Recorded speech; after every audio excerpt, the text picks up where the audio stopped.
Right, hello YouTube viewers, this is GD Survival here, ready to do another review video for you. And what I've got today is a little bit different from the ones I've been doing before, because the other videos I've been doing have been about outdoor bushcraft survival type equipment. What I'm going to show you now is something I take to work with me, because I work in the media industry, and I do a lot of repair, technical type work, moving around equipment, repairing cables and this type of thing. So I need a little kit of tools that I take to work with me that I always need. So I'm just going to show you it here.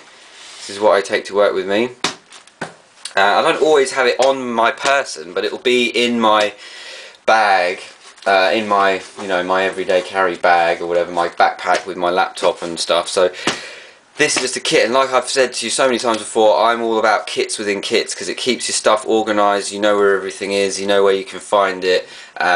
What I've gone for here is a little Condor EMT pouch, because I think these pouches are really excellent. They've got the molly straps on the outside. Here's an idea I pinched from Pack Rat 556. He attached his mag light to the outside of one of these little pouches. It was actually him that got me onto these pouches because he has one for his survival kit, and he attached his mag light there. And I find that it does hold. I don't run around through the woods with this on my belt, so it's not going to fall out. This is always in a bag, and it's just a way of holding it there. I've also got on the outside here a WD-40 magic pen. Good for lubricating your multi-tool if you need to, or keeping the water out of it, actually, because WD-40 isn't a lubricant. It's actually to repel water. I can never remember what the word is. What the word is to describe what WD-40 is. I'll have to look that up for you and let you know what it is. But basically, it's to keep things from getting wet, or stop water from corroding things. That's what WD-40 is actually for. So I just have that on the outside. And actually, I thought it was a spray bottle when I bought it, but it's actually like a marker pen. So you can actually, and if you get permanent marker on a work surface or something, you can actually remove it with this. Funnily enough, which I didn't know.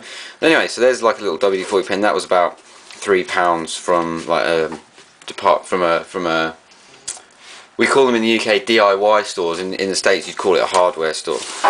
On the back here I've got a carabiner. It just means that instead of having to mess around with the molly straps to attach it to my belt, I can literally just ungate it, slip that on, and then it's there on my waist, on my belt line, so that it's easily accessible.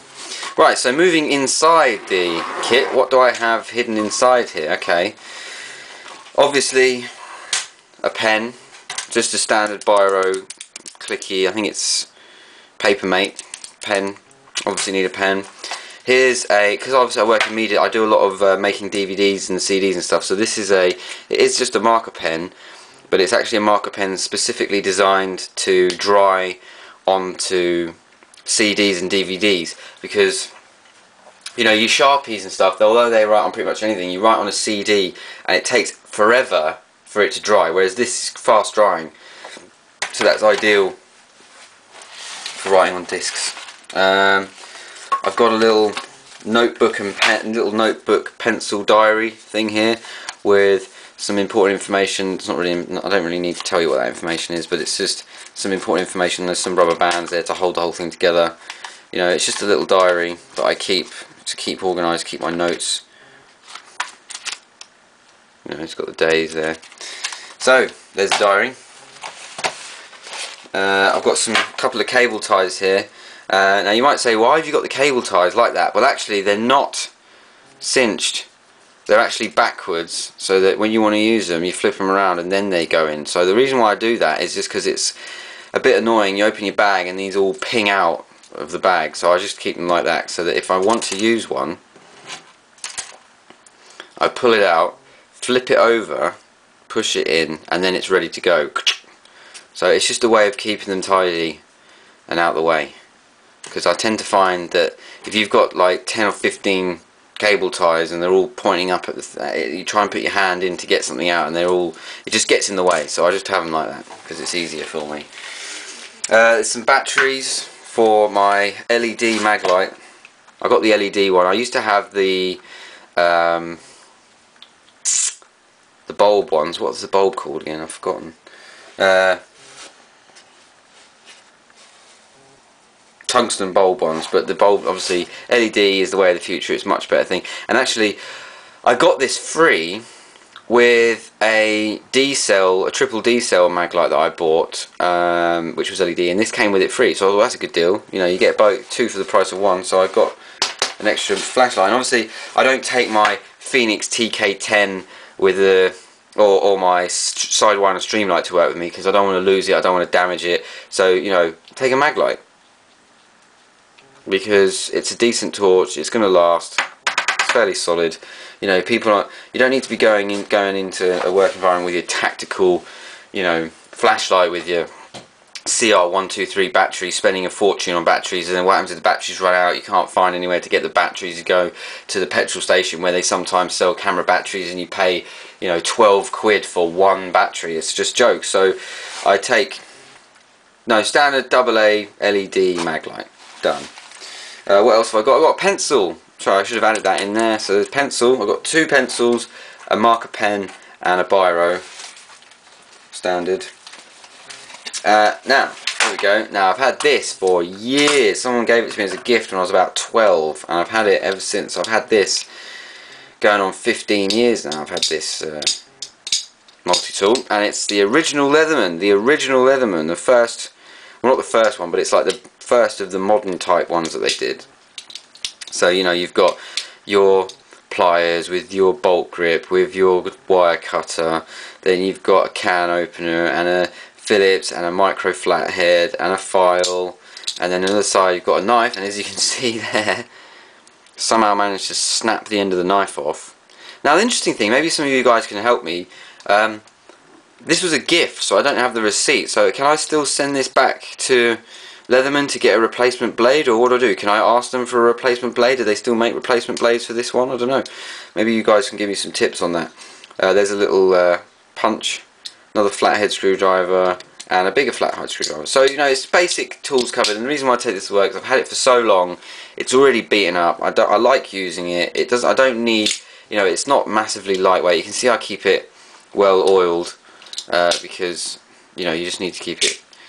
You need to look after your tools, man. Look after your tools, and your tools will look after you. So you always got to look after your stuff. I've had it for years. It's quite small. You know, some of the newer Leathermans, I've got a Leatherman Wave, and it's a good tool, but it's very big and heavy. And in England, because of the knife rules, because on the Leatherman Wave it actually has a locking blade, that's illegal in England. So I can't carry that out with me, even though if I need it for my job.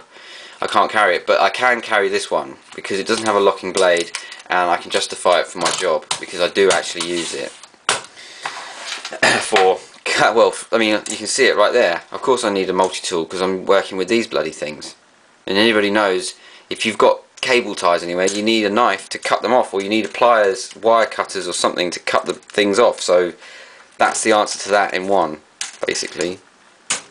You know, I work in a studio environment where I'm moving cameras around, I'm laying cables, I'm patching cables, I'm plugging things in, unplugging things, moving lights around, microphones and things. So I need, you know, cable ties, and I need a multi-tool, and I need a flashlight, and I need batteries, and I need a pen to write things down with. So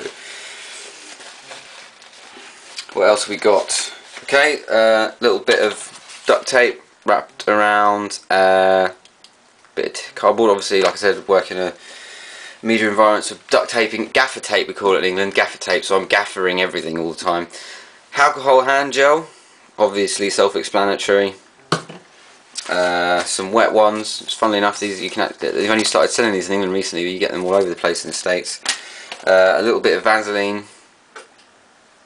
This is the aloe vera one.